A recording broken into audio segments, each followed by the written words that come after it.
মহান আল্লাহ সুবহানাহু ওয়া তাআলা শুকর আদায় করছি যিনি আমাদেরকে ড্যাফোডিল ইন্টারন্যাশনাল ইউনিভার্সিটি কর্তৃক আয়োজিত সিরা কনফারেন্স 2024 এর এই বিশাল আয়োজনে অংশগ্রহণের তৌফিক দান করেছেন। সবাই বলি আলহামদুলিল্লাহ। রাসূলুল্লাহ সাল্লাল্লাহু আলাইহি ওয়াসাল্লাম এর উপর দরুদ এবং সালাম বর্ষিত হোক।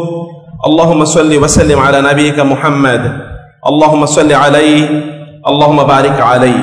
রাসূলুল্লাহ সাল্লাল্লাহু আলাইহি ওয়াসাল্লামের কবি নামে খ্যাত হাসান বিন সাবিত রাদিয়াল্লাহু তাআলা আনহু তিনি বলেছেন, লাকাদ খাবা কওমুন গাবা আনহুম নাবিয়ুহুম ওয়া ক্বাদ সুররা মান ইয়াসরি ইলাইহি ওয়া ইয়াহতাদি তারাহহাল আন কওমিন ফাদাল্লাত উকুলুহুম ওয়া হাল্লা আলা কওমিন বিনুরিন মুজাদ্দাদি হাদাহুম বিহি বা'দ আদ-দালালাতি রাব্বুহুম ওয়া আরশাদাহুম মান ইয়াত্তাবি'ল হুদা ইয়ারশুদি وهل يستوي ضلال قوم تسفهوا عما وهداة يهتدي بمهتدي لقد نزلت منه على أهل يثرب وركاب هدى حلت عليهم بأسعدي نبي يرى ما لا يرى الناس حوله ويتلو كتاب الله في كل مشهد وإن قال في يوم مقالة غائب فتصديقها في اليوم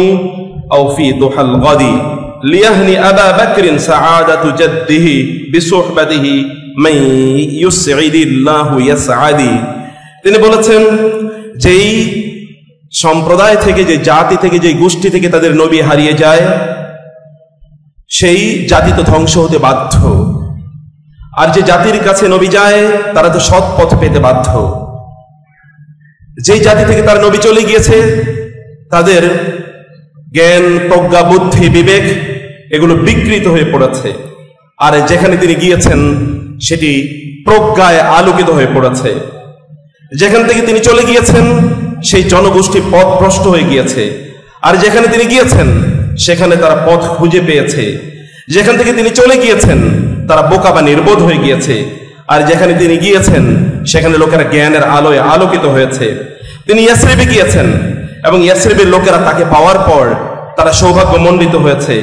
তিনি এমন একজন ব্যক্তি, তিনি তার চারপাশে এমন কিছু দেখতে পান যা অন্য কেউ দেখতে পায় না। তিনি প্রত্যেকটি মুহূর্তে মহান আল্লাহ সুবহানাহু ওয়া তাআলার পক্ষ থেকে আমাদেরকে দিক নির্দেশনা প্রদান করেন। এমনকি তিনি আজকে যেটা বলেন, that will happen today or tomorrow morning. লিয়াহনি আবা বকরিন সাআদাতু জাদ্দিহি। Maybe that Allah subhanahu wa ta'ala has blessed Abu Bakr radiyallahu ta'ala anhu because of the pious deeds his forefathers have done. হতে পারে আবু বকরকে আল্লাহ সুবহানাহু ওয়া তাআলা এই মর্যাদা প্রদান করেছেন to become a constant and continuous companion of this greatest man on earth, because হতে পারে যে তার পূর্বপুরুষরা এমন কোনো ভালো কাজ করেছিল যার উপর ভিত্তি করে মহান আল্লাহ সুবহানাহু ওয়া তাআলা তাকে এইরকম একটি মর্যাদা প্রদান করেছেন। সম্মানিত ভাইয়েরা এবং বোনেরা, সম্মানিত উপস্থিতি, মহান আল্লাহ সুবহানাহু ওয়া তাআলা মানবতার ইতিহাসে সবচেয়ে ভয়াবহ অন্ধকারাচ্ছন্ন একটি সময়ে তিনি মানবতার সর্বাধিক আলো প্রদানকারী ব্যক্তিকে তিনি পাঠিয়েছেন। মানবতার ইতিহাসে কেবল একটি সময়কে আইয়ামে জাহেলিয়াত বলা হয়, সেটি হচ্ছে 570 খ্রিস্টাব্দ এবং তার আগে। এর আগে সর্বশেষ এই মানব জাতি একজন ডিভাইনলি গাইডেড ম্যান পেয়েছিল। দ্যাট ওয়াজ 500 years ago, কমপক্ষে 500 বছর আগে একজন ডিভাইনলি গাইডেড ম্যান পেয়েছে, যিনি ছিলেন ঈসা আলাইহিস সালাতু ওয়াস সালাম। এরপর 500 বছর পর্যন্ত মানবতা অন্ধকারের অতল গহ্বরে নিমজ্জিত হয়ে পড়েছিল। সেখান থেকে তাদেরকে টেনে ওঠার মধ্যে কেউ ছিল না। যদিও সেখানে the people of different divinely inspired religions were there, but they have in the meantime distorted and interpolated their religions. এর মধ্যে যদিও কিছু কিছু লোক তারা ছিল, তারা তাদের নিজেদেরকে আসমানি ধর্মের অনুসারী বলে তারা দাবি করত, কিন্তু তারা তাদের ধর্মকে বিকৃত করে দিয়েছে। আর the people of other religions which were man-made were following their man-made religions, and this is why the role of the society was the role of the jungle. Might is right was the role of the society. তখন সমাজের অবস্থা ছিল এরকম যে জঙ্গলের role সেখানে চলতো। যদি তৎকালীন আরবের অবস্থা আমরা কেবলমাত্র দেখতে পাই, we will be able to appreciate the changes and the contributions this great man has done for the people on earth. আমরা কেবলমাত্র সেই সময় কি ছিল সেটা বুঝলেই আমরা কেবল এটা অ্যাপ্রিসিয়েট করতে পারবো। আমরা যদি কয়েকটি বিষয় দেখি, সেখানে তিনটি জিনিস ছিল তৎকালীন সমাজের অব্যাহত অবস্থা। WWW অর্থাৎ ওয়াইন, উইমেন অ্যান্ড ওয়ার অর্থাৎ যুদ্ধ, নারী এবং মদ বা মাদক দ্রব্য, এর ছয়লাভ ছিল চারিদিকে। এর বাইরে মানুষ চিন্তাও করতে পারতো না। এবং সেখানে মানবতা এতটা ভুলণ্ঠিত ছিল যে the people are sold out in the market places at cat as cattles, মানুষদেরকে বাজারে গরু ছাগলের মতো বিক্রি করে দেওয়া হতো। এবং সেখানে গিয়ে লোকেরা দেখতো এই যে স্লেভ অথবা স্লেভ গার্ল, তার শরীরে কতটুকু মাংস আছে অথবা কতটুকু শক্তি আছে, আমার পারপাস সার্ভ করতে পারবে কিনা। এবং কন্যা সন্তান জন্ম নিলে তাদেরকে জীবন্ত পতিত করার প্রবণতা পেত বাবারা। নারীদের সেখানে কোনো মর্যাদা ছিল না এবং সেখানে ধনী এবং নির্ধনের বিশাল বড় পার্থক্য ছিল। সেখানে ঐতিহাসিক বালাজুরি বলেছেন সেখানে লিটারেসি বলতে কোনো কিছু ছিল না। মোস্ট প্রবাবলি তার বর্ণনা মতে, and as per his countering, তিনি একজন বিখ্যাত ঐতিহাসিক, তিনি বলেছেন তৎকালীন আরবে কেবল 17 জন লোক তারা পড়তে এবং লিখতে জানতো। অনলি 17, মাত্র 17 জন লোক। এর বাইরে লোকেরা সেখানে পড়তেও জানতো না এবং তারা লিখতেও জানতো না। এই ছিল সেখানকার কালচার। লোকেরা ডাকাতি করতো এবং তারা মরু দস্যু হিসেবে তারা পরিচিত ছিল এবং তাদের একমাত্র কাজ ছিল যুদ্ধ করা। যুদ্ধ তারা বাজিয়ে রাখতো, কখনো শত্রুদের বিরুদ্ধে অথবা কখনো প্রতিবেশীদের বিরুদ্ধে। যদি প্রতিবেশীও না পেত তাহলে দামি যুদ্ধ করতো, বন্ধুরা বন্ধুরা, ভাইয়েরা ভাইয়েরা, কিন্তু যুদ্ধ চাই। যুদ্ধ ছাড়া এক মুহূর্ত তারা চলতে পারতো না। এরকম একটা অধঃপতিত সমাজে যেখানে মানুষ এর মনুষ্যত্বের মৌলিক যে ইনগ্রেডিয়েন্ট গুলো আছে এগুলো সবকিছু মিসিং ছিল, সেই জায়গায় আল্লাহ সুবহানাহু ওয়া তাআলা একজন মানুষকে পাঠালেন আলোর ঝান্ডা দিয়ে, পাঞ্জেরি দিয়ে তিনি তাকে পাঠালেন। আল্লাহ তাআলা তাকে বলেছেন, ইয়া আইয়ুহান নাবিয়্যু ইন্না আরসালনাকা শাহিদাও ওয়া মুবাশশিরাও ওয়া নাযীরা ওয়া দাঈয়ান ইলাল্লাহি বিইযনিহি ওয়া সিরাজাম মুনীরা। হে নবী, আমি আপনাকে এই কারণে পাঠিয়েছি এবং আপনাকে আমি আলোক প্রদানকারী মশাল সম সূর্য হিসেবে আমি আপনাকে পাঠিয়েছি। সূর্যের কাজ কি? অন্ধকারকে বিদূরিত করে আলোর ছটাগুলো আমাদের কাছে পৌঁছে দেয়া। রাসূলুল্লাহ সাল্লাল্লাহু আলাইহি ওয়াসাল্লাম, মুহাম্মদুর রাসূলুল্লাহ সাল্লাল্লাহু আলাইহি ওয়াসাল্লাম সেই কাজটি করেছেন।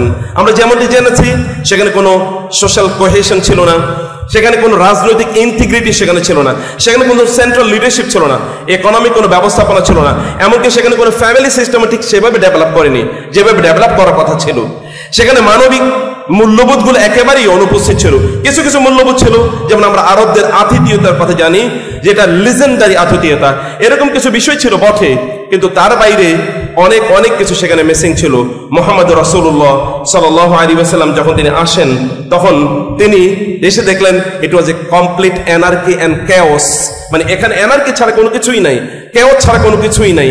এমন অবস্থায় তিনি সেখানে আসলেন, এক মহাপ্রাণের জন্ম হলো। যখন তিনি সেখানে দেখলেন যে এরকম একটা পরিস্থিতি সমাজ নিয়ে, তিনি ভাবলেন, তিনি যখন জন্ম নিয়েছেন তখনও পরিস্থিতি এরকম ছিল। তার জন্মের পর তার উপর বিশাল ডিজাস্টার ছিল।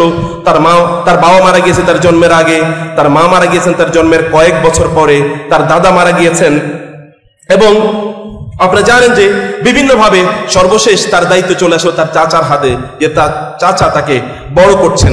এবং এই অবস্থায় তিনি যাচ্ছিলেন, হঠাৎ করে হি developed a tendency of contemplating over the ills and the evils of the society.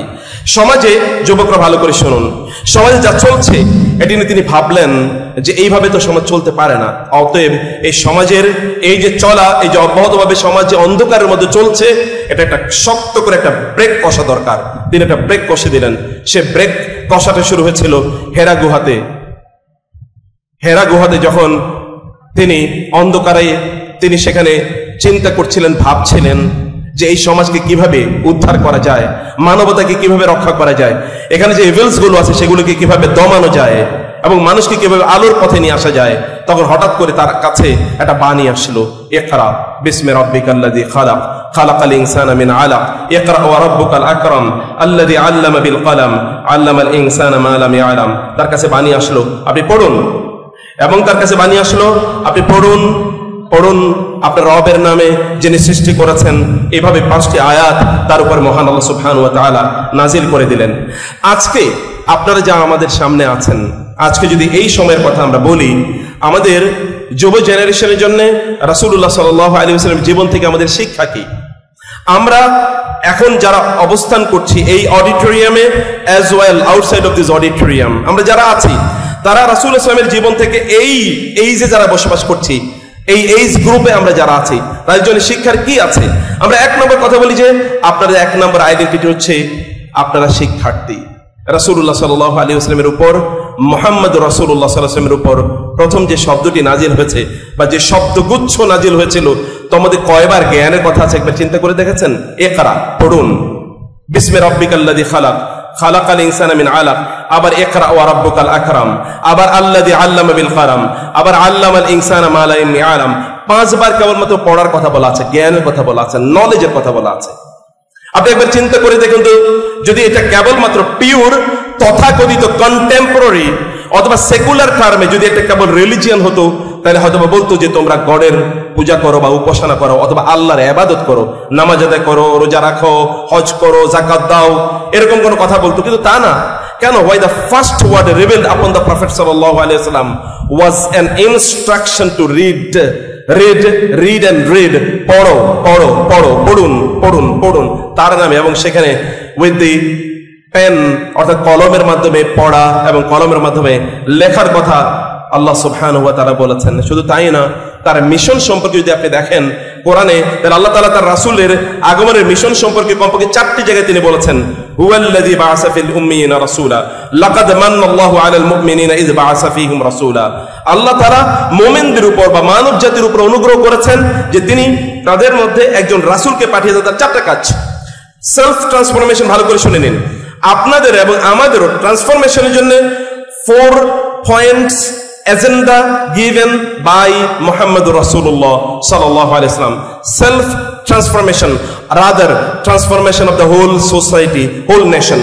আপনারা বৈষম্য বিরোধী ছাত্র আন্দোলন করে যে স্বপ্নের বাংলাদেশ গড়তে চেয়েছেন, if you want to transform Bangladesh into that Bangladesh or shape Bangladesh into that shape or change Bangladesh towards that dreamed position and condition, তাহলে এই 4টি কাজ আপনাদেরকে করতে হবে। এর মধ্যে একটা হচ্ছে কি, ইয়াতলু আলাইহিম আয়াতিহি, reading the books of Allah, reading the verses of Allah in front of the people. মানুষকে তিনি আল্লাহর কথাগুলো বলে বলে শোনাতেন। অতএব যা কিছু বিশুদ্ধ, যা কিছু পবিত্র, তাই কেবলমাত্র মানুষের কাছে পৌঁছে দেয়া। ওয়া ইউআল্লিমুহুমুল কিতাব ওয়াল হিকমা, মানুষকে আল্লাহ সুবহানাহু ওয়া তাআলা যে জ্ঞান প্রদান করেছেন, এই জ্ঞান মানুষের কাছে বিতরণ করা।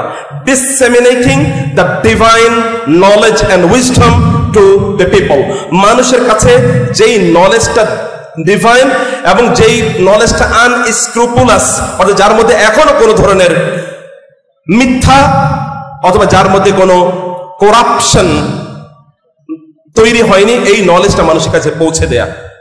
এবং 3 নম্বর কাজ কি জানেন? হচ্ছে ওয়াল হিকমা, ইমপ্লিমেন্টেশন স্ট্র্যাটেজি। কিভাবে যে জ্ঞান আপনারা অর্জন করছেন, এই জ্ঞানটা কিভাবে আপনারা সমাজে বাস্তবায়ন করবেন। যদি if it refers to the knowledge given by Allah, inspired by Allah, তাহলে সেই জ্ঞানটা কিভাবে আমরা সমাজে ইমপ্লিমেন্ট করব, অ্যাপ্লাই করব, তার প্রসেসটা দেখিয়ে দেয়া, যেটা রাসূলুল্লাহ সাল্লাল্লাহু আলাইহি ওয়াসাল্লাম তার সুন্নাহর মাধ্যমে দেখিয়ে দিয়েছেন। এন্ড ফাইনালি মূল কাজ কি? তা হচ্ছে সত্যিকার অর্থে মানুষকে মানুষ হিসেবে গড়ে তোলা, মানুষকে মানুষ হিসেবে গড়ে তোলা। এখন আমাদের সমাজে আমরা সবচেয়ে বড় যে জিনিসটা মিস করছি, তা হলো we are human beings, but we struggle to continue as human beings. We are born human beings, but we continue to struggle as living as human beings. আমরা হয়তো মানুষ হয়ে জন্ম নিয়েছি, কিন্তু আমাদের নিরন্তর প্রচেষ্টা হলো মানুষ হিসেবে বেঁচে থাকা। মোস্ট অফ দ্য পিপল, তারা মানুষ হিসেবে জন্ম নিলেও তারা মানুষ হিসেবে বেঁচে থাকতে পারে না। না হয় আমাদের একটি যৌক্তিক দাবি এই প্রশ্নে, কেন প্রায় 1400+ ছাত্র, সাধারণ মানুষ, এমনকি রিক্সা পুলার অথবা যদি ভেজিটেবল সেলার, এরকম থেকে কেন তাদেরকে জীবন দিতে হবে এবং 22,000-এর বেশি লোক কেন আহত হতে হবে, যারা অনেকে এখনো চোখে দেখে না? তাহলে মূল প্রবলেমটা কোথায় ছিল? মূল প্রবলেমটা কোথায় আছে? তো হচ্ছে মানুষের মনুষ্যত্ব হারিয়ে ফেলেছে। মুহাম্মদ রাসূলুল্লাহ সাল্লাল্লাহু আলাইহি ওয়াসাল্লামের তার মিশনের মূল লক্ষ্য ছিল মানুষের মধ্যে মনুষ্যত্ব ফিরিয়ে নিয়ে আসা, এবং তিনি তাই করেছেন। আপনি একবার চিন্তা করে দেখেন তো, মানবতার ইতিহাসে এরকম একজন মানুষের কথা বলেন যার চারপাশে যারা ছিল, এর আগে সবাই ছিল তাদের, যদি মোরাল টর্পিটিউডের কথা বলি অথবা তাদের যদি আইডেন্টিটির কথা বলি, এমনকি ওমর ইবনুল খাত্তাবের কথা বলেন তো, যিনি সেকেন্ড মানে আফটার দ্য প্রফেট মুহাম্মদ সাল্লাল্লাহু আলাইহি সাল্লাম, যদি আমরা ইসলামে তার কন্ট্রিবিউশনের কথা যদি বলি, তাহলে আবু বকরের পরে যার নাম আসতেই হয়, এই ওমরের কথা একবার চিন্তা করে দেখেন তো, it is reported by the historians that he buried a girl, একটা মেয়ে, একটা কন্যা সন্তান হতে পারে তার অথবা তার কোনো আত্মীয়ের একটা কন্যা সন্তান জন্ম নিয়ে তিনি তাকে জীবন্ত প্রথিত করেছেন। ওয়া ইযাল মাউউদাতু সুইলাত বিআইয়ি যামবিন কুতিলাত। একবার চিন্তা করে দেখেন তো। আর যখন তিনি he assume that leadership of the Islamic world, যখন তিনি মুসলিম বিশ্বের দায়িত্ব গ্রহণ করলেন, তখন বলা হয় যে সিরিয়াতে, শামে, সে 1000 কিলোমিটার দূরে, ওইখানে কোনো দুর্বৃত্ত যদি ওই অঞ্চলে ঢুকতে চায় তাহলে তার চোখটা ছানা বড় হয়ে থাকে যে ওমর তো আমাদেরকে দেখবে। এবং কেউ কোনো অপরাধ রাতের অন্ধকারেও, আপনি জানেন এক গোয়ালিনী তার মেয়েকে বলছিল যে দুধের মধ্যে একটু পানি মেশানোর জন্য। মেয়ে বললো যে মা তুমি কি শোনো না, আমিরুল মুমিনিন অলরেডি এই ইনজাংশন জারি করেছেন যে দুধের মধ্যে পানি মিশিয়ে দুধ বিক্রি করা যাবে না। তিনি বললেন যে আমিরুল মুমিন রাতের অন্ধকারে কোথায় আর আমরা কোথায়? বলেন আমিরুল মুমিনের কোথায়? এই কথা তুমি যেমনি ভাবে বলেছো, রাতের অন্ধকারে আমিরুল মুমিনিন দেখে না, এটা সত্য, কিন্তু আমিরুল মুমিনের রব কি দেখেন না? অথবা রাতের অন্ধকারে আমিরুল মুমিনিন দেখেন, এই কথা সত্য, কিন্তু রাতের অন্ধকারে আমিরুল মুমিনিনের তার ইনস্ট্রাকশন, তার অর্ডার, তার অর্ডেনমেন্ট, এটা তো ইনভ্যালিড হয়ে যায়নি। রাতের অন্ধকার হলেই তো আর সেটা ইনভ্যালিড হয়ে যায়নি। ওমর ইবনুল খাত্তাব রাতের বেলা ঘুমাতে পারতেন না। দিনের বেলা তিনি মানুষের কাজ করতেন, রাতের বেলা তিনি আল্লাহর ইবাদত করতেন। অথবা তার মানুষরা কোথাও অশান্তিতে, কষ্টে আছে কিনা এটা তিনি খোঁজ খবর নিতেন। তিনি যখন শুনলেন মা এবং মেয়ের কনভারসেশন, তিনি সকালবেলা তাদেরকে ডাকলেন, ডেকে জিজ্ঞেস করলেন যে এই আলোচনা কেন হয়েছে। নারী বলেন আমার স্বামী মারা গিয়েছিল, আমার তো সংসার পরিচালনা করার মতো কেউ নেই, যতটুকু দুধ আমাদের বকরিগুলো দেয় তা বিক্রি করে আমরা সংসার চালাতে পারি না, এই কারণে মেয়েকে বলেছিলাম একটু পানি দেওয়ার জন্য। ওমর কেঁদে উঠলেন, এরকম একটা পরিবার ব্যাপারে আমি জানি না, এরকম একটা পরিবার ব্যাপারে আমি জানি না। অন্য জায়গায় ওমর রাদিয়াল্লাহু তাআলা বলে দিলেন যে প্রত্যেককে তাদেরকে স্টাইপেন্ড, মান্থলি স্টাইপেন্ড দেওয়া হবে। এবং তিনি জানিয়ে দিলেন যে সকল সন্তানরা, শিশুরা পর্যন্ত পাবে, কিন্তু যে সকল শিশুরা তাদের মায়েদের দুধ খায় তাদেরকে এই স্টাইপেন্ড দেওয়া হবে না। একজন রাতের বেলা তিনি ঘুরছিলেন, শুনলেন যে একটা বাচ্চা কাঁদছে। জিজ্ঞেস করলেন বাচ্চাটা কেন কাঁদছে বলো তো? বলা হলো যে বাচ্চাটি কাঁদে কারণ তার মা তাকে দুধ পান করাচ্ছে না। এই উদ্দেশ্যে যদি বাচ্চা দুধ পান না করে তাহলে ওমরকে গিয়ে দেখাবে যে আমার বাচ্চা কিন্তু দুধ খায় না, ওর জন্য স্টাইপেন্ড দেন। ওমর কেঁদে উঠলেন, আমি করলাম কি? একটা শিশুকে দুধ পান করাতে আমি বাধা দিলাম। তিনি দিয়েছেন পলিসি, কিন্তু এর পলিসির মাধ্যমে যে একটা শিশু ইম্প্যাক্টেড হবে এটা তিনি বুঝতে পারেন নাই। তিনি তার ফরমান পরের দিন তিনি এটাকে পরিবর্তন করে দিলেন। Even the newly born child will also get a stipend from the Islamic world, from the Muslim খেলাফা। মুসলিম খলিফাদের কাছ থেকে newly born child, breast feeding child, তারা পর্যন্ত তারা অবশ্যই তারা স্টাইপেন্ড পাবে। তিনি তার ফরমানকে তিনি পরিবর্তন করে দিলেন, মুহূর্তের মধ্যে পরিবর্তন করে দিলেন। এরকম লোকেরা তৈরি হচ্ছে কার সান্নিধ্যে? একবার চিন্তা করে দেখেন তো, মানবতার ইতিহাসে এরকম একটা লোক আপনি দেখাতে পারবেন যার সান্নিধ্যে এসে খারাপ লোকগুলো ভালো হয়ে গিয়েছে?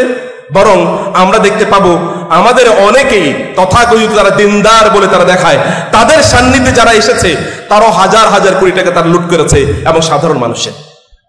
আমাদের সান্নিধ্যে এসে লোকেরা কি হয় আর তার সান্নিধ্যে এসে লোকেরা কি হয়েছে। এবং তিনি মানবতার ইতিহাসে একমাত্র ব্যক্তি যিনি বলতে পেরেছেন আমার উম্মাহ হচ্ছে, আমার সাথে যারা ছিল এরা পৃথিবীর শ্রেষ্ঠতম জাতি। খায়রুল কুরুনি কারনি সুম্মাল্লাযিনা ইয়ালুনাহুম সুম্মাল্লাযিনা ইয়ালুনাহুম।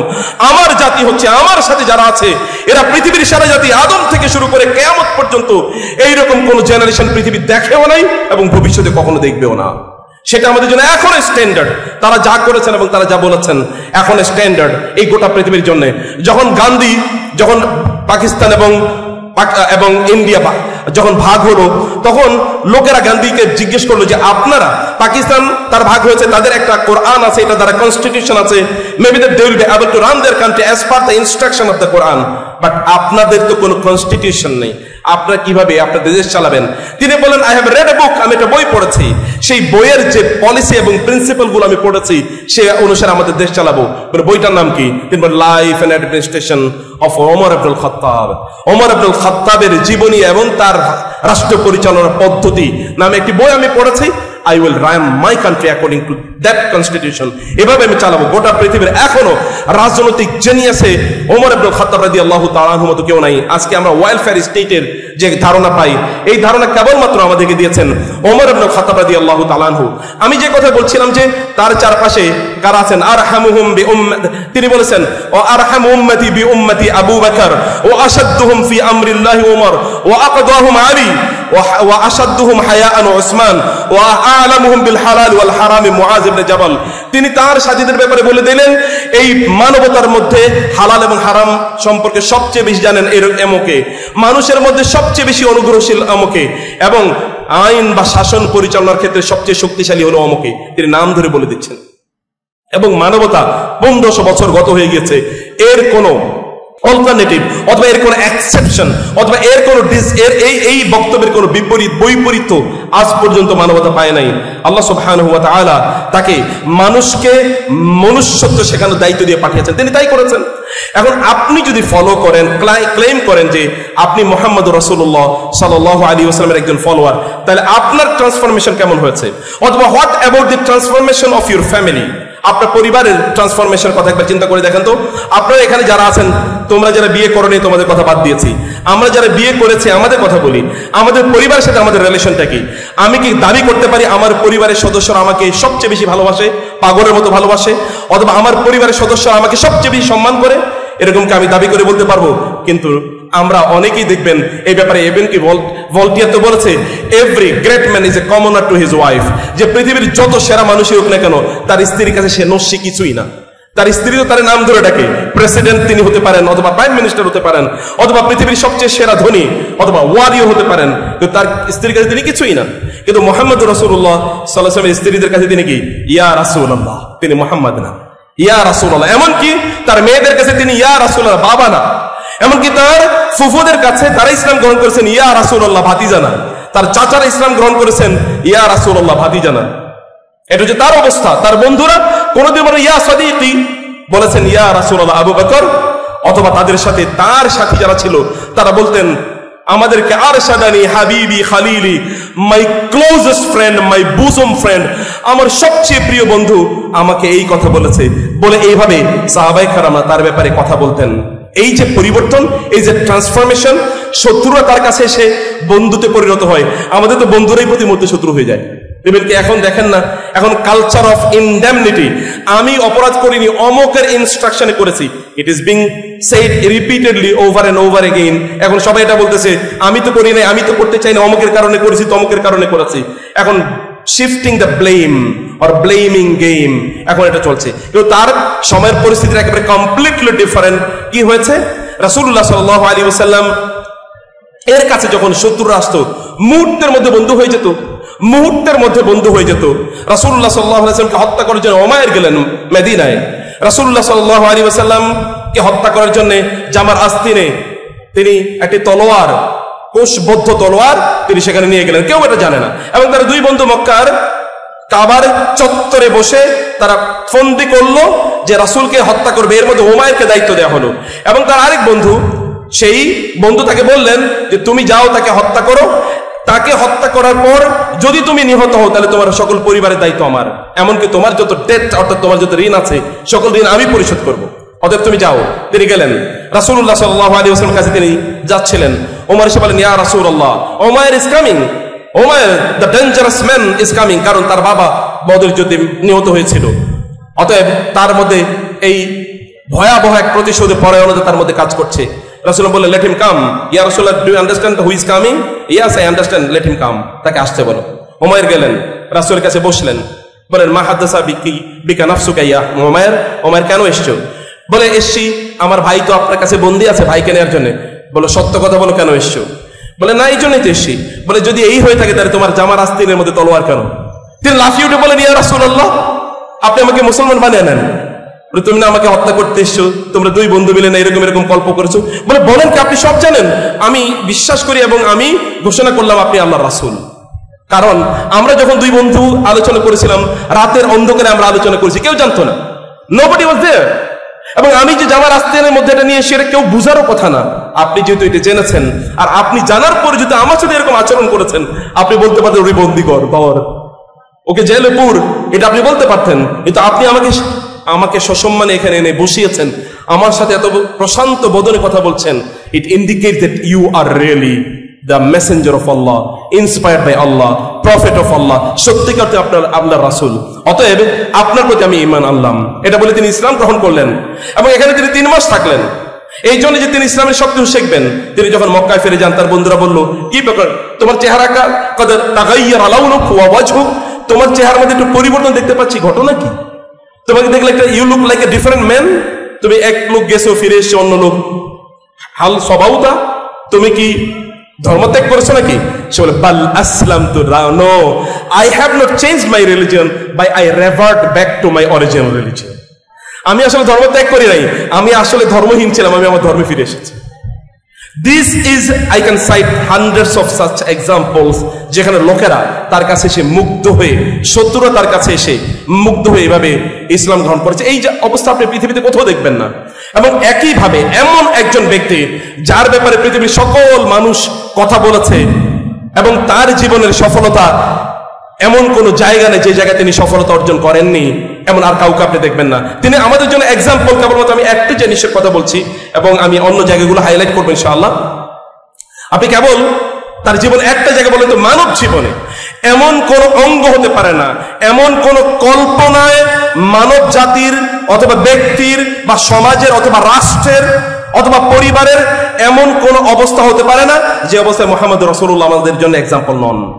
এমন কোন অবস্থা, আপনি চিন্তা করেন, আপনি বলেন কোন জায়গায় আপনি তাকে এক্সাম্পল হিসেবে চান, আপনি কোন জায়গায়, এবং চিলড্রেনের জন্য আপনি তাকে, অথবা ইয়াংদের জন্য, অথবা আপনি বিবাহিতদের জন্য, এমনকি আপনি বন্ধুদের জন্য, শত্রুদের জন্য, ব্যাটল ফিল্ডে ফাইন্যান্স মিনিস্টার, প্রেসিডেন্ট, অথবা friends or foes and enemies, কোন অবস্থায় যাবেন আপনি বলেন?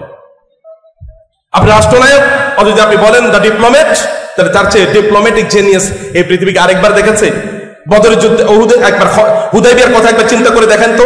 Apparently all the clauses were against the interest of the believers, কিন্তু পরবর্তী দেখা গেল হুদাইবিয়ার সন্ধিতে সবগুলো জিনিস তার বিপক্ষে গেল, সবগুলি দেখা গেল পরবর্তী তার পক্ষে এসেছে। এই যে ফার সাইটেডনেস, এই যে হাজার মাইল দূরে দেখা অথবা হাজার বছর পরে কি ঘটতে পারে সেটা দেখতে পারার মতো একজন মানুষই কেবল এই পৃথিবীবাসী দেখেছে, তিনি হচ্ছেন মুহাম্মদ রাসূলুল্লাহ সাল্লাল্লাহু আলাইহি ওয়াসাল্লাম। আমাদের একটা বড় প্রবলেম হলো যে আমরা সময়টাকে একেবারে বুঝি না। টাইম ম্যানেজমেন্ট আমাদের একেবারেই নাই, অর্থাৎ সময় সম্পর্কে আমাদের জ্ঞান একেবারেই নাই। সময়ের একটা চিন্তা করে দেখেন যে ইয়াং মেন যারা এখানে আপনারা আছেন, আপনাদের সময়ের মূল্য আপনাদের কাছে কতটুকু, বা আপনার কতটুকু সময়ের মূল্য চিন্তা করছেন? আপনি যদি রাসূলের জীবনীটা একবার দেখেন তো, আপনি এখনো বলতে পারবেন মানব জাতির, আপনি বিশাল বড় বাংলাদেশের কথাই বলি না কেন, সবচেয়ে বড় বড় ব্যক্তিত্বদের সময়গুলো নিয়ে হিসাব করে দেখেন তো, তাদের সময়টা কোথায় কাটায়? কন্টিনিউয়াস এন্ড কনসিস্টেন্ট, যেটাকে বলে consistency is the name of the game. সব সময় একই প্যাটার্নে চলে, এরকম কাউকে আপনি খুঁজে পাবেন না। মানুষ হয় খুবই এক সময় প্রচুর পরিমাণ কাজ করে, এরপরে ক্লান্ত। যেমন আমরা যেটা করি, এক সময় আমরা আমাদের জীবন এবং যৌবন শেষ করি কি সম্পদ উপার্জনের জন্য, কোনো এক সময় আবার এই জীবন যৌবন ফিরে পেতে চাই, সম্পদ ব্যয় করে, কিন্তু দুইটাই লস্ট মিন হয়। এর মধ্যে একটাও আমরা পাই না, জীবনও যায় সম্পদও যায়, দুইটাই যায় কোন এক সময়। তো তার জীবনের দিকে একবার তাকান, every second he used so minutely, এত প্রজ্ঞার সাথে তিনি প্রত্যেকটা মুহূর্ত তিনি ব্যয় করেছেন। আপনি তার 24 ঘন্টার রুটিন পাবেন, 24 আওয়ার্সের রুটিন তার পাবেন। তিনি সকালবেলা কি করতেন, তিনি ঘুমের আগে যখন তিনি ঘুমাতে যেতেন তখন তিনি কি করতেন, ঘুমের মধ্যে তিনি কি করতেন, দ্যাট ইজ অলসো রেকর্ডেড। এবং এই কারণে মুহাম্মদ রাসূলের জীবনে 4টি জিনিস এটা পৃথিবীর কারোর মধ্যে নাই। একটা হচ্ছে হিস্টোরিসিটি, মানে historically he is the only man proved by history. আপনি যদি ঈসা আলাইহিস সালাতু ওয়াস সালাম কথা বলেন, তাহলে আপনি দেখবেন যে even in Bible his name is only mention 4 Times. বাইবেলের কথা যদি আপনি বলেন, আর জেসাস শব্দ তো বাইবেলে নাই, জেসাস ক্রাইস্ট নাই। ক্রাইস্ট শব্দের, ক্রিশ্চিয়ানিটি শব্দটাই বাইবেলের মধ্যে আপনি খুঁজে পাবেন। আপনি যদি ঈসা আলাইহিস সালাতু ওয়াস সালাম, মুসা আলাইহিস সালামের কথা বলেন, তাহলে কোরআন যা বলেছে তার চেয়ে কম আপনি তাওরাতে খুঁজে পাবেন। কিন্তু মুহাম্মদ রাসূলের প্রত্যেকটা বক্তব্য কোরআনের তার জীবনের সাথে সম্পৃক্ত, হিস্টোরিক্যালি প্রুভড। তার জন্ম থেকে শুরু করে তার মৃত্যু পর্যন্ত আপনি প্রত্যেকটি পয়েন্ট অফ হিজ লাইফ এটা ঐতিহাসিকভাবে প্রমাণিত। এটা বলার কোনো সুযোগ নেই যে এই জায়গায় আমাদের একটা কনফিউশন আছে।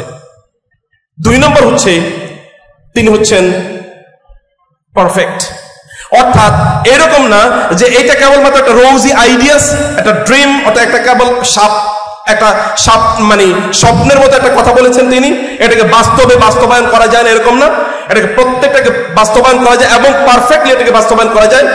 প্র্যাগম্যাটিক জিনিসটি, এটাকে ব্যবহারযোগ্য, এটাকে আপনি আপনার নিজের জীবনে বাস্তবায়ন করতে পারবেন এবং তিনি নিজেও এটাকে বাস্তবায়ন করে দেখিয়েছেন।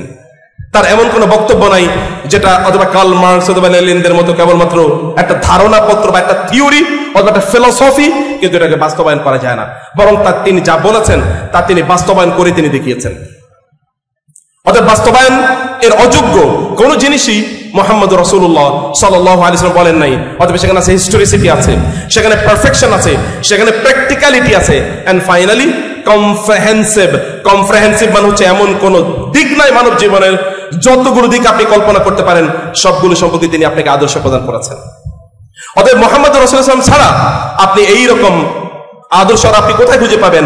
সেখানে আপনার টাইম ম্যানেজমেন্ট কেমন হবে তাও কিন্তু রাসূলুল্লাহ সাল্লাল্লাহু আলাইহি ওয়াসাল্লাম দেখিয়ে দিয়েছেন। আপনি কিভাবে সময় মেনটেন করবেন, আপনার সময়টা কোথায় যায়।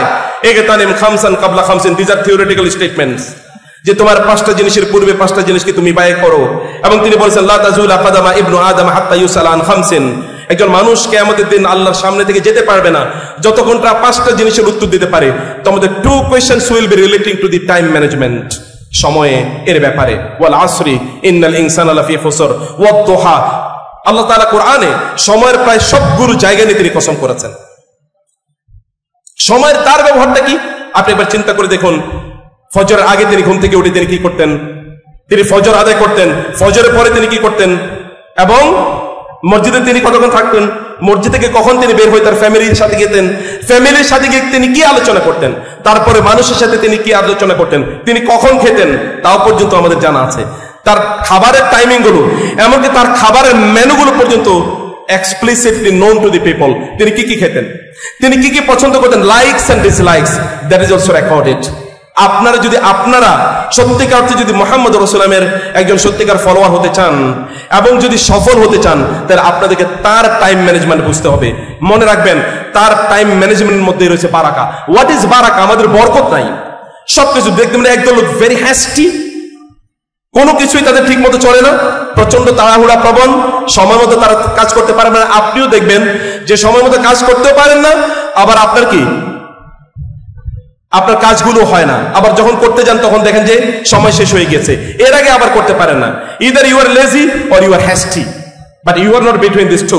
আপনি দুটোর মধ্যখানে আপনার অবস্থা নাই। কিন্তু আল্লাহ রাসূল সাল্লাল্লাহু আলাইহি ওয়াসাল্লাম তার কথা চিন্তা করে দেখেন তো, আপনি মনে করেন যে আমাদের অনেকের বয়স হয়তো 63 হয়ে গেছে, তার বয়স হয়তো 63 ছিল। 63 বছরে তিনি কি কারিশমা করেছেন?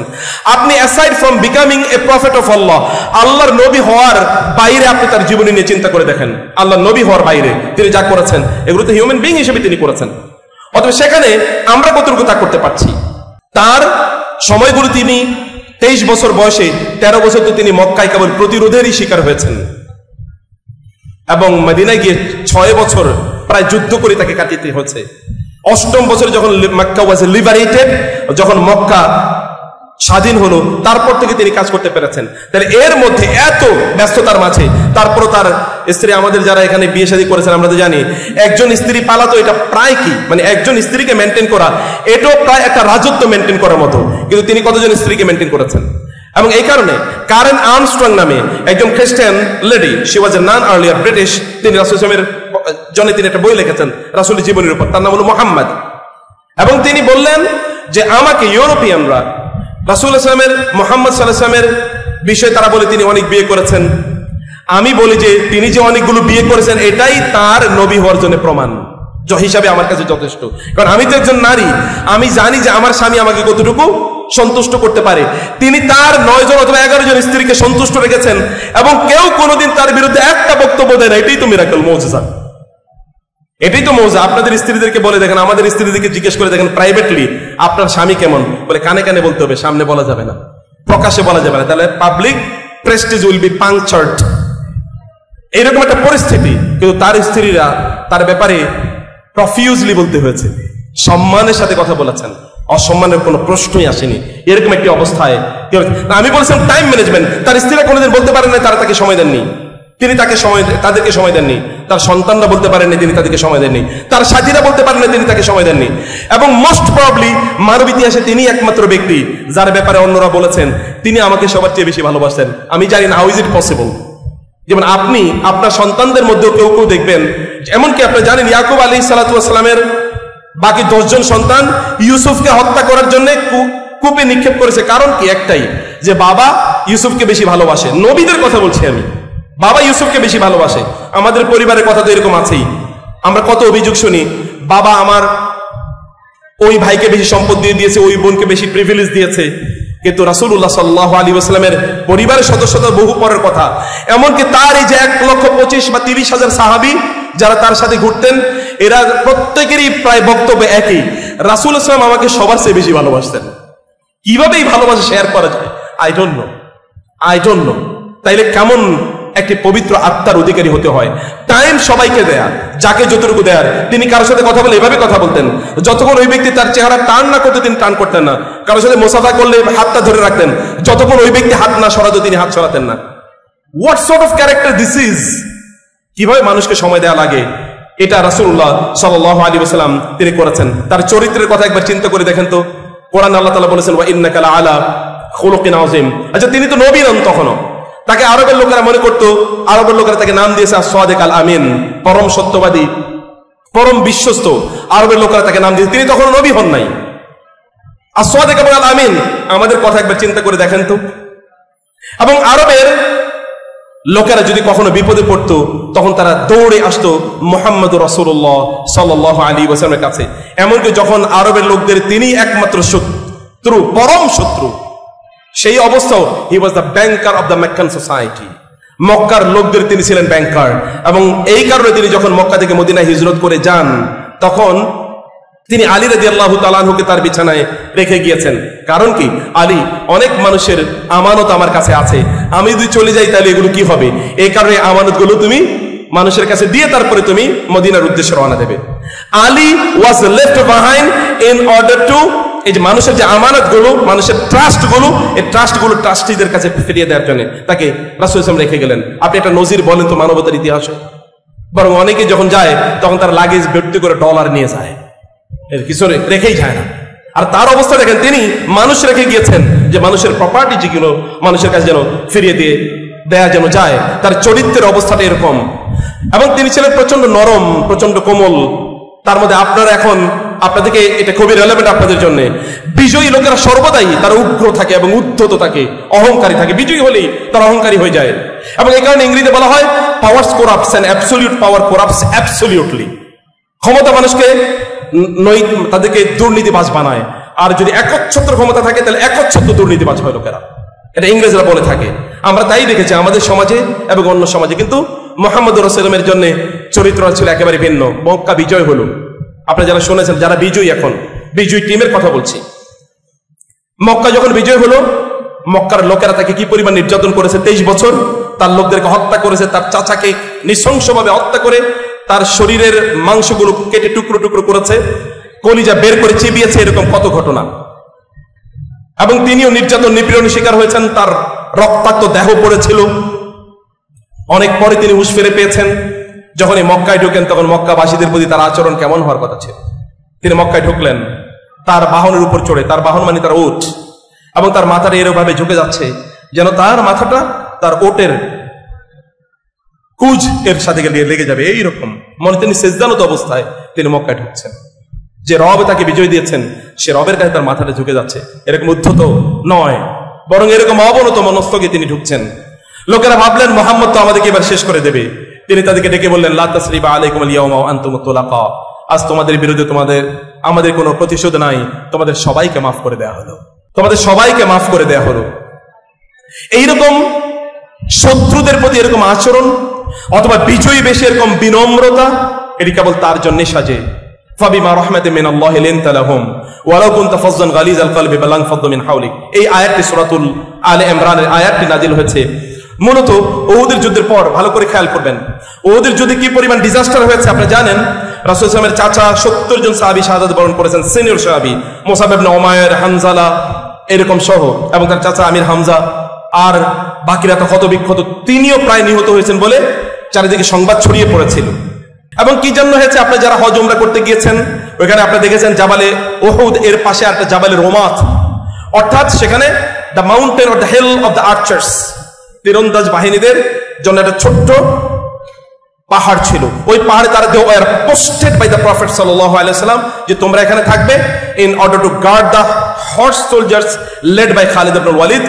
হর্স রাইডার যারা অশ্বারোহী বাহিনী, খালিদ ইবনে ওয়ালিদের নেতৃত্বে তারা যেন এখানে না ঢুকতে পারে। কিন্তু তারা রাসূলের আদেশ অমান্য করে সেখান থেকে চলে গেল। সাহাবায়ে কেরাম পেছন থেকে আক্রান্ত হলেন, এতগুলো শহীদ হলো। রাসূল সাল্লাল্লাহু আলাইহি ওয়াসাল্লাম তিনি আহত হয়ে পড়লেন, গর্তের মধ্যে পড়ে গেলেন। Rumour was spread that he was killed. এরপরে ঘটনা আপনারা জানেন। যাদের কারণে এই ঘটনা ঘটেছে তাদের সাথে আমাদের আচরণ কি ছিল, কি হওয়ার কথা। আপনারা যারা মিলিটারি রুলস রেগুলেশনের কথা জানেন, যে মিলিটারি অর্ডার যদি ব্যাটল ফিল্ডে কেউ যদি মিলিটারি কমান্ডার ইন চিফের অর্ডার যদি কেউ ভঙ্গ করে তাহলে তাকে ওই যে আপনার কিলিং স্কোয়াডে তাকে নিয়ে যাওয়া হয় এবং ওইখানে তাকে পয়েন্ট ব্ল্যাঙ্ক গুলি করে তাকে হত্যা করা হবে, কারণ সে এটা এই অন্যায় করেছে। তিনি চলে আসলেন মদিনায়। আল্লাহ সুবহানাহু ওয়া তাআলা কোরআনের আয়াত নাযিল করে দিলেন, ফাবিমা রাহমাতিন মিনাল্লাহি লিনতা লাহুম ওয়ালাউ কুনতা ফাজ্জান গালিযাল কলবি লানফাদু মিন হাওলিক। তিনি তাদের সাথে ডাকছেন, কথা বলছেন, তোমরা কেমন আছো, তোমাদের ক্ষতি হয়েছে, তোমরা সমস্যা হয় নাই তো? একবারও তিনি উচ্চারণ করেন নাই আমি তোমাদেরকে বলেছি জায়গাটা পরিত্যাগ করবে না, তোমরা কেন পরিত্যাগ করলে? Even not uttered this word for a single time. এক মুহূর্তের জন্য তিনি শব্দটি উচ্চারণ করেন নাই। তিনি আল্লাহ তাআলা as a testimony to this noble character আল্লাহ কোরআন আয়াত নাযিল করে দিলেন, ফাবিমা রাহমাতিন মিনাল্লাহি লিনতা লাহুম। আপনি যে ওদের সাথে উত্তম আচরণ করেছেন, এই যে কোমল আচরণ করেছেন, you are very much compassionate, lenient towards them. It is an outward manifestation of the mercy of Allah upon you. তোমার উপর, আপনার উপর আল্লাহর রহমতের একটা বহিঃপ্রকাশ। আপনি এরকম আচরণ করেছেন। শত্রুদের সাথে আচরণ করা যায়, কিন্তু যারা আপনাকে হত্যার পরিকল্পনার অথবা হত্যার মঞ্চ যারা তৈরি করে দিয়েছে তাদেরকে আপনি কিভাবে ক্ষমা করবেন? ক্ষমা তো অনেক পরের কথা, ক্ষমার ইস্যু তো এখানে আলোচনাই নেই, বরং ওই যে তারা অন্যায় করেছে সেই আলোচনায় তিনি নিয়ে আসেন নাই। এরকম নোবেল ক্যারেক্টার আপনাদেরকে অর্জন করতে হবে। কিছু ক্যারেক্টার কমপক্ষে আপনি থাকুক, আপনার কিছু এমন চরিত্র থাকুক যে চরিত্রের মাধ্যমে লোকেরা আপনাকে চেনবে। Young man, young women, ladies and gentleman, একটা জিনিস করেন তো, আপনাদের মধ্যে একটা চরিত্র থাকুক যেমন আপনি সত্যবাদী, লোকেরা জানে যে ও সে কোনোদিন মিথ্যা কথা বলবে না জীবন গেলেও, ও সে আমানতদার, কোনোদিন সে আমানতের খেয়ানত করবে না জীবন গেলেও, এরকম একটা চরিত্র। অথবা তিনি ন্যায় ইনসাফের কথা একবার চিন্তা করে দেখেন। হাজার আসওয়াদকে যখন তার স্থানে রাখা হবে, প্রশ্ন আসলো কে রাখবে হাজার আসওয়াদ কে তার স্থানে? তারা যুদ্ধের জন্য প্রস্তুতি নিল, রক্তের মধ্যে হাত ডুবিয়ে শপথ নিল। তারা দেখলো যে এখান থেকে বাঁচার কোনো উপায় নাই। মুহাম্মদ রাসূলুল্লাহ সাল্লাল্লাহু আলাইহি ওয়াসাল্লাম তিনি দায়িত্ব নিলেন এবং তিনি বললেন এখান থেকে বাঁচার উপায় আছে, তোমরা একটা বড় কাপড় নিয়ে আসো। কাপড়ের মধ্যে তিনি নিজেই হাজার আসওয়াদ কালো পাথরটা রাখলেন এবং সবাইকে বললেন তোমরা চারিদিক থেকে কালো কাপড়টাকে ধরো এবং কালো কাপড়ে ধরে, মানে হাজার আসওয়াদ এর ওই কাপড়ে ধরো। কাপড়ে সবাই ধরলো, তিনি হাজার আসওয়াদটা আবার স্বস্থানে রাখলেন। লোকেরা মেনে নিলেন। একটা বিশাল যুদ্ধ থেকে আরব জাতি বেঁচে গেল মুহাম্মদ রাসূলুল্লাহের প্রুডেন্স এন্ড তার দূরদর্শিতার মাধ্যমে। আপনাদের, আমরা তো এখন ইয়াংরা তো এখন এই আপনার মধ্যখানে একটা যুদ্ধ করেছেন, সেই যুদ্ধের জন্য আমরা অ্যাপ্রিসিয়েট করি, কিন্তু এরপরে আর যুদ্ধ বাধায়েন না। আমরা তো কথায় কথা যুদ্ধ বাধিয়ে দিই, মারামারি বাঁধিয়ে দিই, কারণ রক্ত টকবকে গরম। এখন যুদ্ধ মারামারি লাগিয়ে দিতে আমরা চাই। শুধু না, আমাদের নেচার হলো যে কত যদি আগুন লাগে তাহলে একটু দিয়ে সেলাই নিয়ে যাই আর একটু আগুন জ্বালিয়ে দেওয়ার জন্য, অথবা মাঝে মাঝে পেট্রোল নিয়ে যাই যে একটু আগুন জ্বালানো দরকার। নিয়ে যাবেন পানির বালতি নিয়ে যান, রাসূল সাল্লাল্লাহু যেমনটি নিয়েছেন। ড্রাম নিয়ে যাবেন না পেট্রোল অথবা কেরোসিনের, এটি আল্লাহ রাসূল সাল্লাল্লাহু আলাইহি ওয়াসাল্লামের চরিত্র নয়। অতএব তা থেকে আমাদেরকে এই শিক্ষা অবশ্যই আমাদের নেওয়া দরকার। মানুষের মধ্যে, মানুষের জন্য মমতার কথা একবার চিন্তা করে দেখেন তো। তিনি যখন বিয়ে করলেন খাদিজাতুল কুবরা রাদিয়াল্লাহু তাআলা আনহাকে, প্রচুর পরিমাণ সম্পদ, এই সম্পদ দিয়ে আমাদের জন্য নিশ্চয়ই তিনি একেবারে লেটেস্ট মডেলের গ্যাজেট অথবা ডিভাইস ইত্যাদি কেনেন নাই, অথবা লেটেস্ট মডেলের গাড়ি, অথবা একটা লাক্সারিয়াস এন্ড কমফোর্টেবল স্পেশাস একটা ফ্ল্যাট অথবা একটা বাড়ি, এটা কথা তিনি চিন্তা করেন নাই। তিনি সকল সম্পদ মানবতার কল্যাণে তিনি বিলিয়ে দিয়েছিলেন। এবং এই কারণে যখন তিনি গাড়ি হেরা থেকে ফিরে আসলেন একটু ভয়ে ভীত আতঙ্কিত হয়ে, because that was a new experience and terrible experience for him, তিনি ফিরে আসলেন। তার স্ত্রীকে বললেন আমি কি পাগল হয়ে গেলাম নাকি আমাকে ভূতে মানে জেনে ধরেছে? তিনি বলেন কেন? বলে এরকম এরকম। তার স্ত্রী তাকে বললেন, কাল্লা ওয়াল্লাহি লা ইউযিকাল্লাহু আবাদা, আল্লাহর কসম, আল্লাহ আপনাকে কোনোদিনই লাঞ্ছিত করবেন না, আল্লাহ আপনাকে লাঞ্ছিত করতেই পারেন না, অসম্ভব এটি। কারণ কি, ইন্নাকা লাতাসিলুল রাহিমা ওয়া তাহমিলুল কাল্লা ওয়া তাকসিবুল মা'দুম ওয়া তাকরিউদ দাইফা ওয়া তুঈনু আলা নওয়াইবিল হাক্কি। পাঁচটি জিনিস, আপনি পাঁচটি কাজ করেন। এর মধ্যে কি কি? একটা হচ্ছে আপনি মানুষের বোঝা আপনার কাঁধে তুলে নেন, যে সকল ব্যক্তিদের টাকা পয়সা নেই তাদের জন্য অ্যাজ ইফ আপনি ইনকাম করেন, এবং যারা বিপদগ্রস্ত তাদের জন্য আপনি এগিয়ে যান, আত্মীয়তার সম্পর্ক আপনি রক্ষা করেন, মানুষের মেহমানদারি করেন। আপনি এত ভালো গুণ যার মধ্যে থাকে, তাকে আল্লাহ তাআলা উইল নেভার ডিসগ্রেস, তাকে আল্লাহ কখনোই লাঞ্ছিত করবেন না। আপনারা একবার চিন্তা করে দেখেন তো, আপনার এবং আমার মধ্যে এমন মেনশনেবল, মেমোরেবল এমন কি গুণ আছে, যে গুণ I feel boost of it, যে I can feel proud of it. আমি এর কারণে আমি করতে পারি, আমি গর্ব করতে পারি যে এরকম একটা গুণ আমার মাঝে আছে। এরকম একটা গুণ, কমপক্ষে একটা গুণ অর্জন করুন। Start nurturing it from today. আজকে থেকেই এটাকে আমাদের করার মতো অবশ্যই আমরা করতে চাইলে আমরা আজকে থেকে সেটি করতে পারি। রাসূলুল্লাহ সাল্লাল্লাহু আলাইহি ওয়াসাল্লামের আপনাদের মধ্যে নেতৃত্বের গুণ দেখে আমরা মুগ্ধ হয়েছি। আপনারা সমন্বয় করেছেন বিশাল একটা মুভমেন্ট, একটা রেভলিউশনকে আপনারা সমন্বয় করেছেন। আপনাদের মধ্যে নেতৃত্বের গুণ আছে, কিন্তু এটাকে ফলে পরিণত করার জন্য আপনাদেরকে কাজ করতে হবে। আমি ছাত্র সমাজকে বলছি, আপনাদেরকে এটাকে ফলে পরিণত করার জন্য কাজ করতে হবে। আপনাদের এখন সামনে বিশাল চ্যালেঞ্জ। কেবল লিবারেশন, আমাদেরকে বলা হয় স্বাধীনতা অর্জন, নিচে স্বাধীনতা রক্ষা করা অনেক বড় কঠিন। স্বাধীনতা রক্ষায় আপনাদের দায় বা দায়িত্ব কতটুকু? You get everything on social media and spread it immediately without judging whether it is false or true. আপনি সোশ্যাল মিডিয়াতে কিছু একটা পাইছেন, দ্রুত এটা ছড়িয়ে দিলেন, ডিসকাশন এটা দিয়ে লাগাইলেন এবং আগুন জ্বালিয়ে দিলেন চারিদিকে।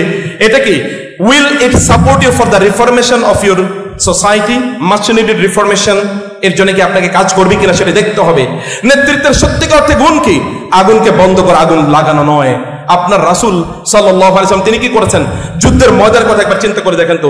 তিনি তার জীবনে 80টি যুদ্ধ করেছেন, এর মধ্যে 28টি যুদ্ধতে তিনি সরাসরি অংশগ্রহণ করেছেন।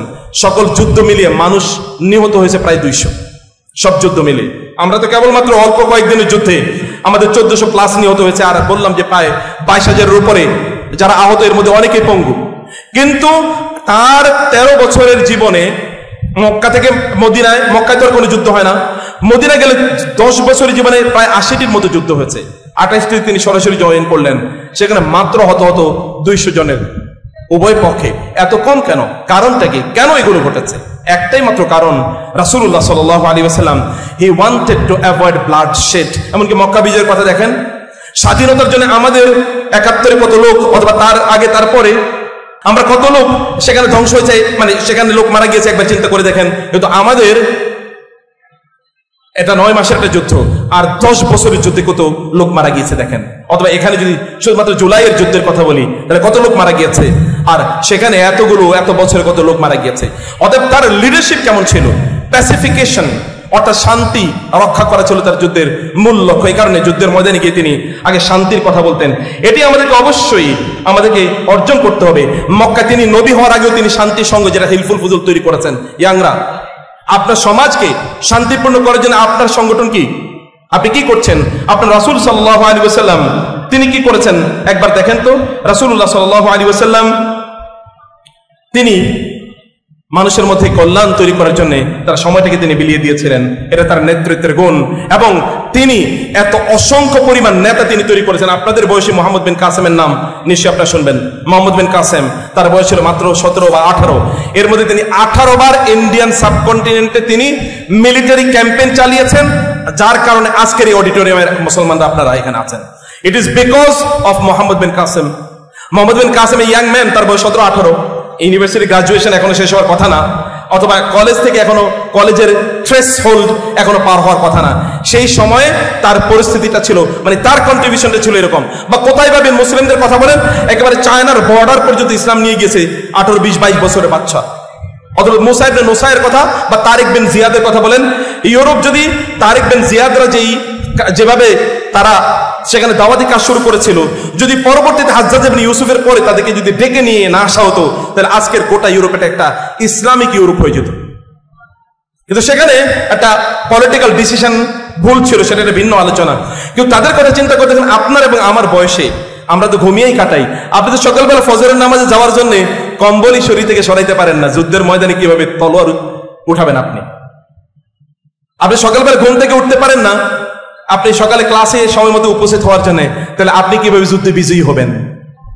টেম্পোরারিলি খুব অ্যাজিটেটেড হওয়া সহজ, কন্টিনিউয়াসলি অ্যাজিটেটেড থাকা পজিটিভলি এটা ভেরি মাচ টাফ।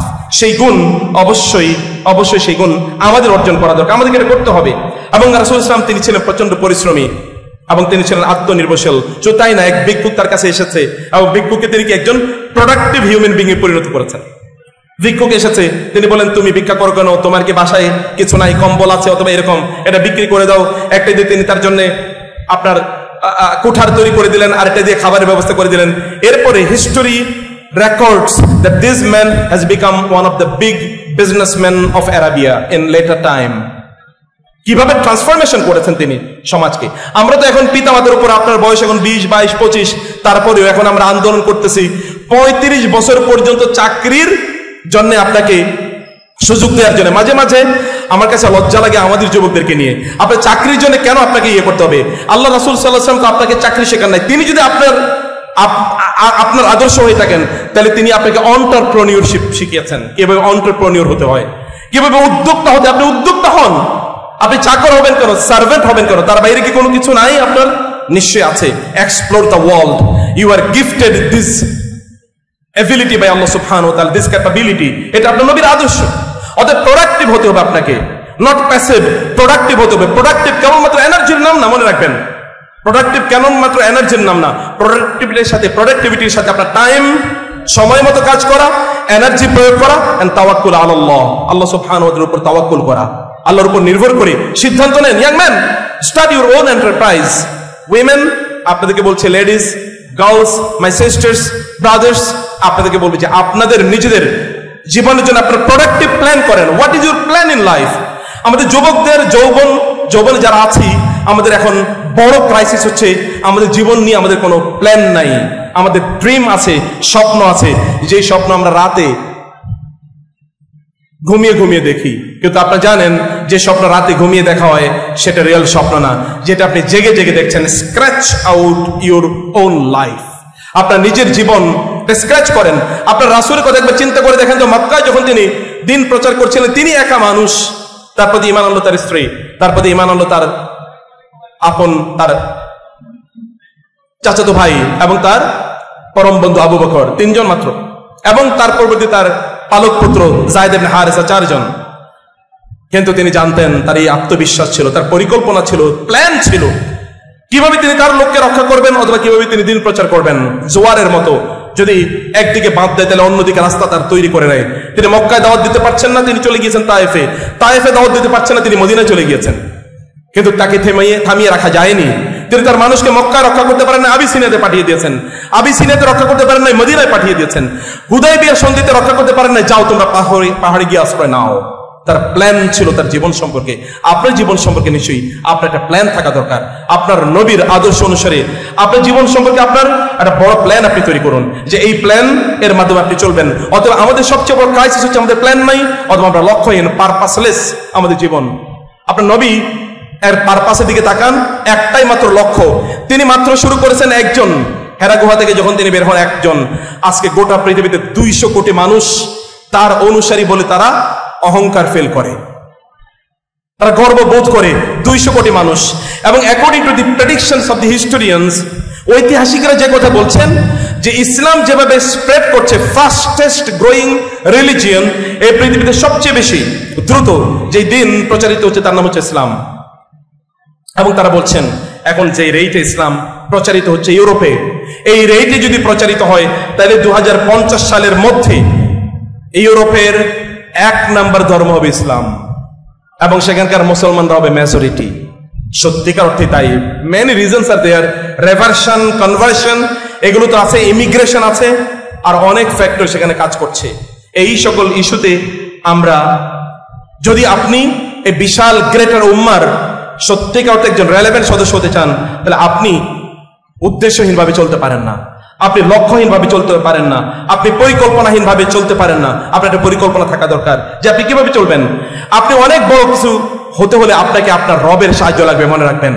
অনেক বড় কিছু হলে আপনাকে রবের সাহায্য লাগবে। ম্যাটেরিয়ালিজম যেন আমাদের সবকিছুর মেজারমেন্ট না হয়। বস্তুবাদ, আপনার কত বস্তুগত কত উন্নয়ন আপনার হয়েছে, এই বস্তুগত উন্নয়নের কথা শুনতে শুনতে আমরা গোটা পৃথিবী জুড়ে এমনকি আমাদের দেশে উন্নয়ন উন্নতি ইত্যাদি শুনতে শুনতে আমরা ক্লান্ত হয়ে পড়েছি, কিন্তু আমরা দেখেছি আসলে কিছুই না। এটাকে উন্নয়ন বলে না। আপনার মধ্যে মানবিক উন্নয়ন যদি না হয়, তাহলে বস্তুগত উন্নয়ন দিয়ে কি হবে? আপনি যদি গোটা পৃথিবীতে যদি আপনি চষে চষে বেড়ান, দেখবেন বস্তুগত উন্নয়নের অভাব নাই, কিন্তু মানবিক উন্নয়ন সেখানে সত্যিকার অর্থেই মানবিক উন্নয়ন সেখানে ঘটেনি। অতএব আপনাকে মানবিক উন্নয়ন যদি আপনাকে করতে হয়, তাহলে আপনার রবের সাথে আপনাকে কানেক্টেড হতে হবে। ইবাদত আপনি কতটুকু করেন? আপনার সময়ের মধ্যে বরকত চান, জীবনের মধ্যে বরকত চান, আপনার কাজকর্মের মধ্যে বরকত চান, তাহলে আপনি সময়টাকে বিভাজন করুন নামাজকে কেন্দ্র করে এবং ইবাদতকে কেন্দ্র করে। আপনি 9টা 5টা অ্যালকোহলিক, এটাকে ওয়ার্কিজম বা ওয়ার্ক অ্যালকোহলিজম। অর্থাৎ একদল লোক আমরা কেবলমাত্র এখন কাজ পাগল হয়ে গিয়েছে, আমরা কেবল কাজ করছি। এই কাজ কেন করছি? কেবলমাত্র দুমুঠো খাবার জোগাড় করার জন্য, এর বাইরে আমাদের কিছুই নাই। আপনার কতটুকু খাবার লাগবে? আপনার কতটুকু লাগবে? আপনার শারীরিক সুস্থতার চেয়ে আপনার মানসিক সুস্থতার মূল্য কম নয়। আপনার শারীরিক সুখের চেয়ে আপনার মানসিক সুখের মূল্য কম নয়। মানসিক সুখের মূল্য আরো অনেক অনেক অনেক অনেক বেশি। অর্থাৎ মানসিক সুখ যদি আপনি অর্জন করতে চান, তাহলে আপনার manage your time and your schedules and your activities around the prayer clock. নামাজের টাইমিং এর সাথে আপনার টাইমিংটা মিলিয়ে নেন। নামাজে দাঁড়িয়ে যাবেন যখনই মন খারাপ হবে। আপনার রাসূল এর যখন এনার্জির প্রয়োজন হতো তিনি নামাজে দাঁড়িয়ে যেতেন, যখন তার মন খারাপ হতো তখন তিনি নামাজে দাঁড়িয়ে যেতেন, তার সাপোর্টের প্রয়োজন হতো তিনি নামাজে দাঁড়িয়ে যেতেন। আপনি আপনার সাপোর্টের কথা অন্য কাউকে বলার আগে আপনার নবীর আদর্শ যদি মেনটেন করতে হয়, তাহলে রাসূলুল্লাহ সাল্লাল্লাহু আলাইহি ওয়াসাল্লামের মতো করে আল্লাহকে আগে বলুন। আর এখানে আকিমিস সালাত আর এখানে বিহা ইয়া বেলাল, তিনি বেলালকে বলতেন, বেলাল তুমি নামাজের একটু ব্যবস্থা করো, এর মাধ্যমে আমি একটু প্রশান্তি অর্জন করতে চাই। আপনারা ওয়াশাবুন নাশা ফি ইবাদাতিল্লাহ, আল্লাহর কাছে সবচেয়ে প্রিয় বান্দা তারাই, সেই সকল যুবক এবং যুবতীরা যারা আল্লাহর ইবাদতের মধ্যে তাদের সময়গুলো কাটায়। আমি বলছি না আপনারা 24/7 আপনাকে আবার আল্লাহর ইবাদত করবেন। তথাকথিত আমরা যদি ওই যে রিলিজিয়াস সেরিমনির কথা বলি বা সেরিমনিয়াল রিচুয়াল, সেটার কথা আমি বলছি, তা এর কথা আমি বলছি না। আমি বলছি যে আপনাদের প্রত্যেকটা কাজ এমন শুরুতে হোক যে এটা পারফেকশনের সাথে আপনাদের কাজগুলো সম্পাদন হোক। আপনি যাই করেন তা পারফেক্টলি করেন, চিন্তা করে দেখুন আপনার নবী কোনো কাজে ইমপারফেক্ট করেন নাই। আপনি তার কোনো কাজে কোনো ত্রুটি খুঁজে পাবেন না যে আপনি কোন দৃষ্টি থেকে, এই দৃষ্টিভঙ্গি থেকে আপনি তার কাজগুলো মূল্যায়ন করবেন যে তিনি এই কাজটি এইভাবে করলে ভালো হতো, ওইভাবে করলে ভালো হতো। আমরা প্রত্যেকের কাজের ক্রিটিসিজম করি, কিন্তু আমাদের নবীর কোনো কাজের আপনি কোনো ক্রিটিসিজম খুঁজে পাবেন না, বিকজ ইট ওয়াজ পারফেক্ট। যেটি আমি আগেই বলেছিলাম, পারফেক্টলি ডান, সর্বোত্তম পদ্ধতিতে তিনি তার কাজগুলো করতেন। এর বাইরে কোনো কাজই তিনি করতেন না। ডিপ্রেশন, হতাশা, এটি আমাদেরকে ভয়াবহভাবে চারিদিক থেকে আমাদেরকে নিমজ্জিত করে রেখেছে। তা থেকে আমাদেরকে বাঁচার জন্য নিশ্চয়ই মহান আল্লাহ সুবহানাহু ওয়া তাআলা এর কাছে আমাদেরকে অবশ্যই আমাদেরকে প্রেয়ার করতে হবে, আমাদেরকে প্রার্থনা জানাতে হবে এবং আল্লাহ সুবহানাহু ওয়া তাআলার কাছে আমাদেরকে আমাদের ফরিয়াদগুলো তুলে দিতে হবে। অথবা আল্লাহর কাছে আত্মসমর্পণ করুন। সাবমিট ইউরসেলফ টুয়ার্ডস আল্লাহ সুবহানাহু ওয়া তাআলা and you will get the ultimate results ইনশাআল্লাহ। যদি আল্লাহ সুবহানাহু ওয়া তাআলার কাছে আপনারা যদি সফলতা চান, তাহলে আপনাদেরকে এটা করতে হবে। এবং লাস্ট, সর্বশেষ আপনাদের একটা প্রত্যাশার কথা বলি। আপনারা এইদিকে তাকান, এইদিকে please look at this young man. আপনাদের নবী কত বছর বয়সে বিয়ে করেছিলেন? 25 বছর বয়সে। আপনারা কয় বছর বয়সে করবেন? কত বছর বয়সে? ইনশাআল্লাহ। তথাকথিত প্রতিষ্ঠার পেছনে ঘুরবেন না। প্রতিষ্ঠিত হতে হতে আপনার পাই ভেঙে গিয়েছে, এই প্রতিষ্ঠা হয়ে লাভ কি?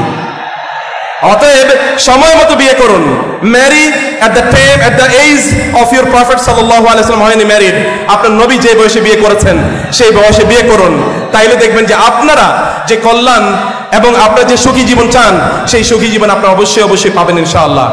মহান আল্লাহ সুবহানাহু ওয়া তাআলা আমাদেরকে আমাদের নবীর মতো করে জীবন যাপন করার তৌফিক দান করুন। আল্লাহুম্মা আমিন। هذا وصلى الله سبحانه وتعالى على نبينا محمد وعلى آله وصحبه أجمعين. سبحانك اللهم وبحمدك أشهد أن لا إله إلا أنت أستغفرك وأتوب إليك. والسلام عليكم ورحمة الله وبركاته.